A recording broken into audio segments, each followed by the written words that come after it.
नमस्कार दोस्तों, स्वागत है आपका एक और महत्वपूर्ण वीडियो में।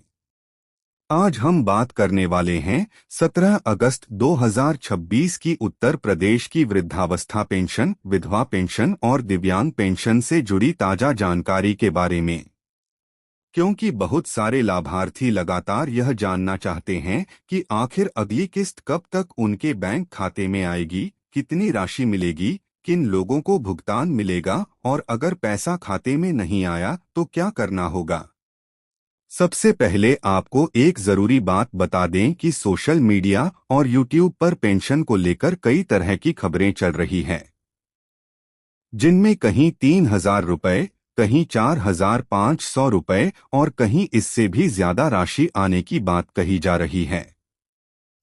लेकिन किसी भी ऐसी रकम या तारीख को तभी पक्का मानना चाहिए जब उसकी आधिकारिक पुष्टि सरकार या संबंधित विभाग की ओर से हो। उपलब्ध जानकारी के अनुसार उत्तर प्रदेश की सामाजिक सुरक्षा पेंशन योजनाओं में पात्र लाभार्थियों को वृद्धावस्था, विधवा और दिव्यांग पेंशन का लाभ दिया जाता है और भुगतान डीबीटी के माध्यम से बैंक खाते में भेजा जाता है। अभी 17 अगस्त को ऐसी कोई विश्वसनीय सरकारी सूचना सामने नहीं आई है, जिससे यह कहा जा सके कि आज ही सभी लाभार्थियों के खातों में नई किस्त भेज दी गई है। इसलिए अगर आपके मोबाइल पर या किसी वीडियो में यह दावा दिखाई दे कि 17 अगस्त से हर व्यक्ति के खाते में निश्चित रूप से पैसा आना शुरू हो गया है, तो उसे तुरंत सच ना माने। अब बात करते हैं वृद्धावस्था पेंशन की। वृद्धावस्था पेंशन उन पात्र बुजुर्गों के लिए है जो सरकार द्वारा निर्धारित शर्तों को पूरा करते हैं। अगर आपका आवेदन स्वीकृत है, आपका बैंक खाता सही है, आधार से संबंधित जरूरी प्रक्रिया पूरी है और आपका सत्यापन भी पूरा है, तो भुगतान की प्रक्रिया में आपका नाम शामिल हो सकता है। इसी तरह विधवा या निराश्रित महिला पेंशन के लाभार्थियों के लिए भी सबसे जरूरी है कि उनका आवेदन और सत्यापन सही स्थिति में हो। कई बार लाभार्थी यह सोच लेते हैं कि केवल आवेदन कर देने से पैसा निश्चित रूप से खाते में आ जाएगा, लेकिन वास्तव में आवेदन के बाद सत्यापन, पात्रता और बैंक से जुड़ी जानकारी भी महत्वपूर्ण होती है। दिव्यांग पेंशन के लाभार्थियों को भी अपने आवेदन और जरूरी दस्तावेजों की स्थिति पर ध्यान देना चाहिए। दोस्तों, अभी सबसे बड़ा सवाल यही है और वित्तीय वर्ष 2026 से 27 के बजट में सामाजिक सुरक्षा से जुड़ी योजनाओं के लिए राशि का प्रावधान मौजूद है। अब बात करते हैं उन लोगों की जिनकी पेंशन पहले आती थी, लेकिन इस बार खाते में पैसा नहीं दिख रहा है। ऐसे लाभार्थी सबसे पहले अपना बैंक खाता चेक करें।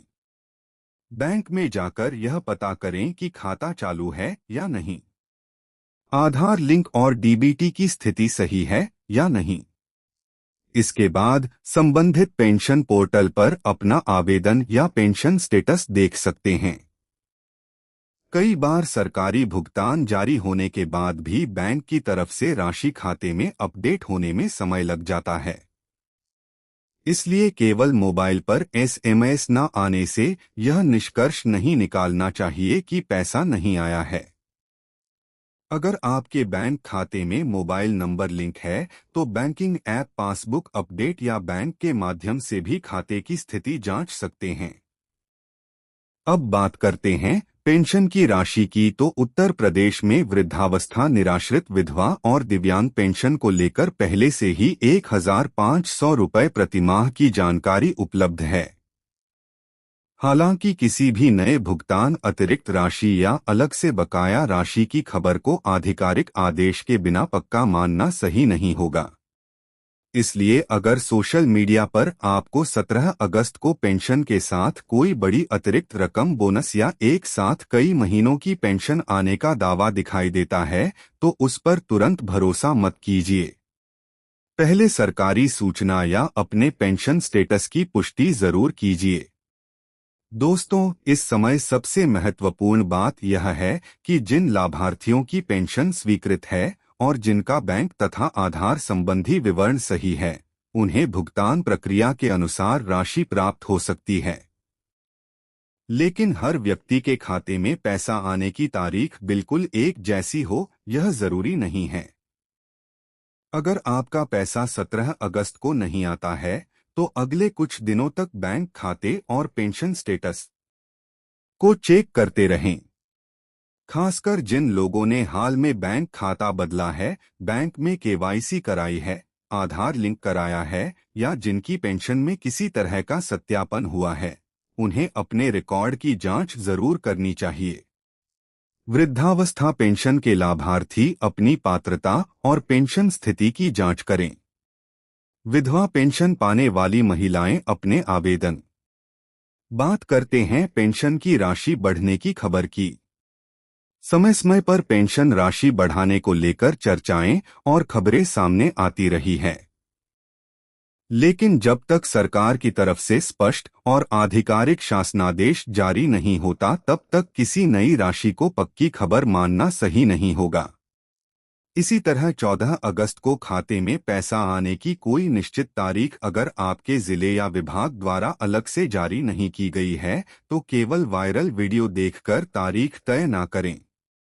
दोस्तों, अगर आपकी पेंशन नियमित रूप से आती रही है और इस बार देरी हो रही है, तो घबराने की जरूरत नहीं है। पहले भुगतान की स्थिति और बैंक खाते की जानकारी जांचें। वहीं अगर लंबे समय से पेंशन बंद है, तो सिर्फ इंतजार करने के बजाय संबंधित विभाग में शिकायत या सत्यापन जरूर करवाएं। खासकर बुजुर्ग लाभार्थी अपने परिवार के किसी सदस्य की मदद लेकर अपने दस्तावेज और बैंक रिकॉर्ड की जांच कर सकते हैं। विधवा पेंशन की लाभार्थी महिलाएं भी अपना बैंक खाता और आधार संबंधी विवरण जरूर जांचें और दिव्यांग लाभार्थी अपना दिव्यांगता प्रमाण पत्र तथा बैंक संबंधी जानकारी सही रखें। दोस्तों, इस पूरी खबर का सबसे बड़ा संदेश यही है कि पेंशन पाने वाले लाभार्थी किसी भी